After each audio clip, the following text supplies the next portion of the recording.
Hello everyone, स्वागत है आप सभी का एक और नए लेक्चर में। आज की वीडियो में हम 2024 में एसएससी कैट एंड बैंकिंग के होने वाले एग्जाम से रिलेटेड कुछ क्वेश्चंस पे वर्क करने वाले हैं।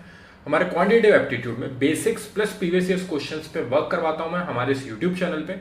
हमारी जो करंट यूनिट चल रही है वो है मेंसुरेशन, और अब हम 3D फिगर्स पे आ चुके हैं। और हमारा जो अभी का 3D फिगर चल रहा है वो है सिलेंडर, और सिलेंडर का जो हमारा क्वेश्चन है आज का वो है, if the base radius of two cylinders are in the ratio of 3:4। तो दो सिलेंडर आपको गिवन दिए हैं, ठीक है। उनका रेशियो उन्होंने बताया रेडियस का, the radius of two cylinder are in the ratio 3:4। 3:4 में उनकी रेडियस है, and their heights are in the ratio 4:9, और उनका हाइट का रेशियो 4:9 दिया है। सो ऑब्वियसली आपको दिख भी रहा है, ये फिगर मैंने खुद ने बनाया है ये। तो यहाँ पे जो आपका फर्स्ट जो आपका सिलेंडर है और सेकंड जो आपका सिलेंडर है, उसमें आप देख सकते हो ये वाला छोटा सिलेंडर है, इसकी रेडियस जो है वो बड़े वाले सिलेंडर से कम होगी, सेम उसकी हाइट भी कम है, इसलिए ये 3:4 का रेशियो। तो ये हमारे स्मॉल सिलेंडर के रेशियो आगे वाले हैं, और पीछे वाले रेशियो हमारे 4 और 9 रेडियस और हाइट के, वो हमारे बड़े वाले सिलेंडर के हैं, ठीक है। हमें फाइंड क्या करना है, then the ratio of their volumes is, अब उनके वॉल्यूम का रेशियो बताना है। सो यहां पे इस सिलेंडर की वॉल्यूम को मैं V1 मान लेता हूं, और इसकी वॉल्यूम को मैं V2 मान लेता हूं, ठीक है। हमें यही वॉल्यूम फाइंड करने हैं, और जो हमारे इस सिलेंडर की रेडियस है, यानी कि यहां से लेकर यहां तक, इसको हम R1 से रिप्रेजेंट कर लेते हैं, और इस वाले सिलेंडर की रेडियस हम R2 से रिप्रेजेंट कर लेते हैं। फिर इसकी जो हमारी हाइट है सिलेंडर की वो है H1, एंड इस वाले सिलेंडर की हाइट हो गई हमारी H2, ठीक। तो 1 1 1 वाले हमारे सब फर्स्ट सिलेंडर वाले हैं, और 2 2 2 वाले हमारे सेकंड सिलेंडर वाले हैं, ठीक है। हमें रेशियो फाइंड करना है उनके वॉल्यूम का। अब वॉल्यूम का रेशियो फाइंड करना है, सो सॉल्यूशन में सबसे पहले volume of cylinder is equal to pi r square h, ठीक है। अब ये पाई आर स्क्वायर जो है ये वॉल्यूम ऑफ सिलेंडर होता है। ये ऐसा क्यों होता है इसका मैं आपको रीजन बता देता हूं। देखिए, ये हमारा एक सर्कल है, ठीक है। इस सर्कल का एरिया जो होता है वो पाई आर स्क्वायर होता है, ये आपने सबने पढ़ा है 2D फिगर में। आपको पता है सर्कल का जो एरिया होता है वो पाई आर स्क्वायर होता है। और जब इसी सर्कल के ऊपर अगर हम एक और ऐसा राउंड सर्कल प्लेस कर दें, सेम एक और अपन ऐसा कर दें, सेम एक और ऐसा कर दें, सेम एक और ऐसा कर दें, इस तरीके से अगर हम इस पे राउंड करते चले गए तो ये एक पर्टिकुलर हाइट तक पहुंच जाता है। और जब ये हाइट तक पहुंच जाता है तो ये काइंड ऑफ हमें एक सिलेंडर मिल जाता है, ठीक है। ये फिगर पे मत जाना, ठीक है। मैं जो आपको समझाना चाह रहा हूं वो ये है कि अगर आपने एक कॉइन लिया, उस कॉइन के ऊपर आपने 10 कॉइन और प्लेस कर दिए, तो उनकी एक पर्टिकुलर हाइट आ जाएगी।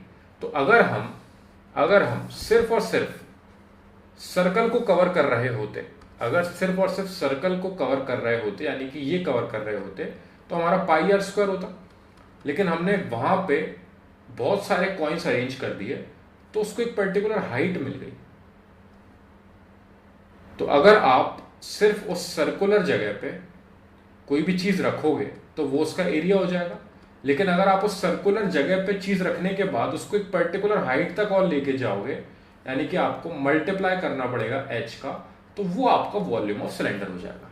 अगर आप सिर्फ इसको कवर कर रहे होते तो पाई आर स्क्वायर, लेकिन एक पर्टिकुलर हाइट तक अगर आप उसमें भरते चले गए कोई भी चीज, कोई भी लिक्विड या कुछ भी, तो वो आपने वॉल्यूम ऑफ सिलेंडर यानी कि उस पर्टिकुलर हाइट का और मल्टीप्लाई हो जाएगा आपका पाई आर स्क्वायर, यानी कि सर्कल का एरिया में आपका मल्टीप्लाई होगा हाइट का, तो वो आपकी वॉल्यूम ऑफ सिलेंडर निकल आएगी। आई होप ये आपको समझ में आया होगा। ये बस मैं आपको समझाना चाह रहा था ताकि ये कंसेप्ट आपको पता होना चाहिए कि फॉर्मूला किस तरीके से जनरेट हुआ है। अब यहाँ पे हमसे ये नहीं पूछा गया है, पाई आर स्क्वायर एच का यूज करेंगे हम, क्यों? क्योंकि हमसे वॉल्यूम का रेशियो पूछा है। तो V1 वॉल्यूम ऑफ फर्स्ट आपका जो है उससे आपका रेशियो पूछा है V2 से, क्यों? Then the ratio of their volumes is, तो रेशियो में आप देख सकते हैं कि R1 पहले है, R2 बाद में है, H1 पहले है, H2 बाद में है, इसलिए हमारा V1 ऊपर होगा और V2 नीचे होगा। यानी कि हमें यहां पे पाई R1 स्क्वायर H1 अपॉन में पाई R2 स्क्वायर H2। ठीक है, इसके हमारे रेडियस और हाइट R1 H1 है तो वो हमने ऊपर रखे, और इसके हमारे R2 H2 है वो हमने नीचे रखे। अब आपको कुछ नहीं, सिर्फ और सिर्फ R की जगह पे यानी कि R1 और R2 की जगह पे आपको वैल्यूज ला के रखनी है, और H1 और H2 की जगह पे वैल्यूज ला के रखनी है। अब यहां पे क्या होगा, देखिए आपको जो रेडियस है वो रेशियो में गिवन दी है। ठीक है, ये तो हम कर ही देंगे। अब याद रखना ये V1:V2 या फिर V1/V2 ये एक ही चीज है। ठीक है, तो हम यहां इस तरीके से अपॉन में लेके चलेंगे। इन दी एंड हम आंसर, हमें अगर ऑप्शन में इस तरीके से गिवन है तो हम उस टर्म्स में लिख देंगे। ठीक है, अब यहां पे देखिए जो हमें रेडियस है वो रेशियो में गिवन दी है 3:4, यानी कि R1:R2 is equals to R1/R2। ये आपको वैल्यू दी है 3:4। ठीक है, 3:4 इस तरीके से भी लिख सकते हो, 3/4 भी लिख सकते हो। ठीक है, अब R1 से R2 का रेशियो गिवन है, यानी कि यहाँ पे रेशियो गिवन है आपको। रेशियो गिवन है, इसका मतलब ये होता है कि ये आपकी R1 की वैल्यू नहीं है। तो यहाँ पे R1 और R2 आपके इस तरीके से 12 और 16 भी हो सकते हैं। ऐसा क्यों? क्योंकि जब आप R1 से R2 को डिवाइड करोगे, सो 12 से 16 को डिवाइड करोगे तो ये 4 से कैंसिल आउट होगा 3 टाइम्स, 4 से कैंसिल आउट होगा 4 टाइम्स, तो ये आपको 3:4 रेशियो में छोड़ देगा। तो फिर आपका R1:R2 आपका 3:4 आपको मिलेगा। लेकिन ये 12 और 16 ही होंगी, ये आपको कंफर्म नहीं पता है, क्योंकि इसी जगह पे अगर मैं यहाँ पे एक सेकेंड, मैं यहाँ पे ये 12 और 16 की जगह पे, ये 12 और 16 की जगह पे हमने 15 और 20 ले लिया। ठीक है, तो आप देखेंगे 15 और 20 इसको जब कैंसिल आउट करेंगे तो यहाँ पे 3 टाइम्स जाएगा 5 से, यहाँ पे 4 टाइम्स जाएगा 5 से, 3:4 तब भी आपको सेम रेशियो मिल रहा है। सो आपको यहाँ पे R1 R2 ना उन्होंने पूछी है, ना आपको उनको डिफाइन करना है कुछ भी, लेकिन रेशियो किस तरीके से रिप्रेजेंट करते हैं वो मैं आपको बताना चाह रहा हूँ कि आपकी R1 और R2 की कोई पर्टिकुलर XYZ वैल्यू रही होगी जिसको कैंसिल आउट करने के बाद रेशियो 3:4 आया है। सो इस तरीके से रेशियो तक पहुंचा जाता है। तो रेशियो का मतलब ये नहीं है कि R1 की वैल्यू आपकी 3 हो जाएगी, R2 की वैल्यू आपकी 4 हो जाएगी, नहीं, एक पर्टिकुलर वैल्यू रही होंगी उनकी जो कैंसिल आउट होने के बाद आपको 3:4 रेशियो में छोड़ के जा रही हैं। ठीक है, सिमिलरली आपका 4 और 9 जो आपका हाइट का रेशियो है वो भी सेम इस तरीके से डिफाइन होता है। ठीक है, तो आपको जब R1 की पर्टिकुलर वैल्यू नहीं पता है, R2 की पर्टिकुलर वैल्यू नहीं पता है, तो हम यहाँ पे R1 की वैल्यू मानेंगे 3x एंड R2 की वैल्यू मानेंगे 4x, क्योंकि एक पर्टिकुलर x की वैल्यू रही होगी जो कैंसिल आउट हुई है। अगर आप यहां पे देखोगे तो 15/20 को मैं किस तरीके से लिख सकता हूं, 3/4 में ऊपर 5 का मल्टीप्लाई, नीचे 5 का मल्टीप्लाई, यानी कि जो 5 है जो हमने दोनों जगह माना है वो यहां पे हम कुछ भी वैल्यू मान नहीं सकते, इसलिए हम उसको x लेके चल रहे हैं। यानी कि यहां पे अगर 3x और 4x में इस तरीके से लिखूंगा दोनों वैल्यूज को R1 से R2 की, तो इसको कैंसिल आउट करेंगे तो x कैंसिल आउट हो जाएगा, 3:4 रेशियो में आपका ऊपर आ जाएगा सेम टू सेम। तो हमने क्वेश्चन में कोई भी चेंजेस नहीं किया है, इसलिए R1 को हम 3x ले रहे हैं, R2 को 4x ले रहे हैं। अगर हमें पर्टिकुलर कोई वैल्यू पता होती तो हम इसको यहाँ पे 15 और 20 लेके चलते पूरे क्वेश्चन में, लेकिन हमें गिवन नहीं दिया है, इसलिए 3/4 को हम 3x और 4x के टर्म्स में R1 और R2 को इस क्वेश्चन में यहाँ पे पुट करेंगे। ठीक है, तो ये जो मैंने रेशियो वाला पार्ट समझाया, आई होप समझ में आया होगा। फिर भी कोई डाउट लगे तो आपको मैंने रेशियो एंड प्रोपोर्शन में बहुत अच्छे से क्लियर करी है ये चीजें, वहां पे भी दिक्कत लगे तो मेरे को कमेंट सेक्शन में डिस्क्राइब कर देना, मैं उसको अच्छे से समझाऊंगा आपको अगली वीडियो में। ठीक है, तो अभी हम आगे बढ़ते हैं। R1 R2 हमारे 3x और 4x हो गए हैं। सिमिलरली हमारा H1 से H2 का रेशियो, जो दोनों हाइट्स है हमारी उनका रेशियो, यानी कि H1/H2 is equals to 4:9 given दिया है, यानी कि यहां पे H1 की वैल्यू अब हम ले लेंगे 4y। अब देखिए, आप सेम अल्फाबेट मत यूज करना, आपने रेडियस में x को यूज कर लिया है, सो यहां पे आप दूसरे अल्फाबेट यूज करना, ABCD जो भी आपका मन करे। तो मैं यहाँ पे H1 को 4y से रिप्रेजेंट कर रहा हूं और H2 को मैं यहाँ पे 9y लेके चल रहा हूं। इवेंचुअली हो क्या रहा है, वही चीज है, 4/9 है। अब यहाँ पे अगर आप 2 का मल्टीप्लाई कर दो दोनों में तो ये हो जाएगा आपका 8:18।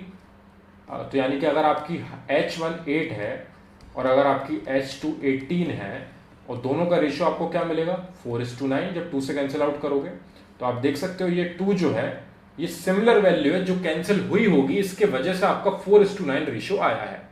ठीक है। सो इसलिए यहाँ पे 4y और 9y लेके चलेंगे, क्योंकि हमें वो पर्टिकुलर वैल्यू नहीं पता है जिससे ये कैंसिल आउट हुए हैं, और वो हमें फाइंड भी नहीं करना है क्वेश्चन में, इसलिए वो हमें बॉदर नहीं करेगी। ठीक है। सो ये वाला पार्ट हम फिर से हटाते हैं, ये सिर्फ एक्सप्लेनेशन के लिए था। आगे बढ़ते हैं क्वेश्चन में। अब आपके पास सारी वैल्यूज हैं, कुछ x के टर्म्स में है, कुछ y के टर्म्स में है, लेकिन उन्हें यहां पे हमें पुट करना है।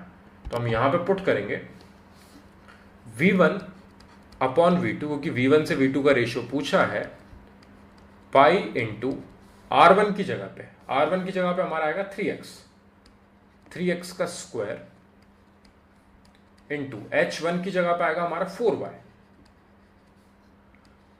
अपॉन में पाई इंटू r2 की जगह पे आएगा हमारा 4x का स्क्वायर, और हमारा h2 की जगह पे आएगा 9y। याद रखना, ये इनमें कंफ्यूज मत हो जाना, r1 r2 h1 h2 में इनको सिमिलर पुट करना नहीं। कई बार क्या करते हैं लोग गलती, r1 की जगह पे 3x रख दिया और यहाँ पे h1 की जगह पे 4x रख देते हैं जल्दी में, ऊपर वाली वैल्यूज ऊपर रख दी, नीचे वाली वैल्यूज नीचे रख दी। जबकि आपको याद रखना है जो 1 वाले आपके टर्म्स हैं वो एक साथ यूज होने वाले हैं, और जो 2 वाले आपके टर्म्स है, ये और ये आपके अपॉन में यानी कि v2 की जगह पे यूज होंगे। ठीक है। अब हमें बस इसे सिंप्लीफाई करना है, जिसमें हम देख रहे हैं कि पाई से पाई तो डायरेक्टली कैंसिल आउट हो गया। ठीक है, सिमिलर वैल्यू है। अब यहाँ पे 3x का स्क्वायर करेंगे तो ऊपर 3 का स्क्वायर 9 हो जाएगा, और x का स्क्वायर होगा हमारा x स्क्वायर ही। तो इसका स्क्वायर, न्यूमेरिकल वैल्यू का स्क्वायर अलग और अल्फाबेट का स्क्वायर अलग, मल्टीप्लाई बाय 4y, अपॉन में नीचे भी स्क्वायर करेंगे तो 4 का स्क्वायर हुआ 16 और अल्फाबेट का स्क्वायर अलग, मल्टीप्लाई बाय 9y। अब आपको कैंसिल आउट करना, आपको दिख रहा है यहाँ पे x स्क्वायर है, सेम ऊपर x स्क्वायर है, तो ये कैंसिल आउट हो गया। आपको दिख रहा है यहाँ पे y है, ये y से y कैंसिल आउट हो गया।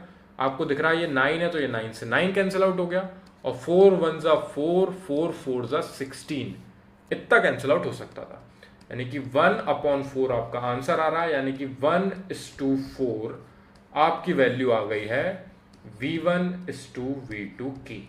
वॉल्यूम 1/2 आपका 1/4 आ रहा है। फर्स्ट सिलेंडर का वॉल्यूम से सेकंड सिलेंडर के वॉल्यूम का रेशियो 1:4 है। ये आपका फाइनल आंसर आपका आ चुका है। आई होप ये समझ आया होगा आपको। बस उस तक पहुंचने के लिए हमें रेडियस और हाइट के रेशियोज को x और y के टर्म्स में लेके चलना पड़ा, क्योंकि रेशियो को सिर्फ डायरेक्टली हम पुट कर सकते थे तब भी आंसर आ जाता, लेकिन मेरे को आपको एक्सप्लेन करना था।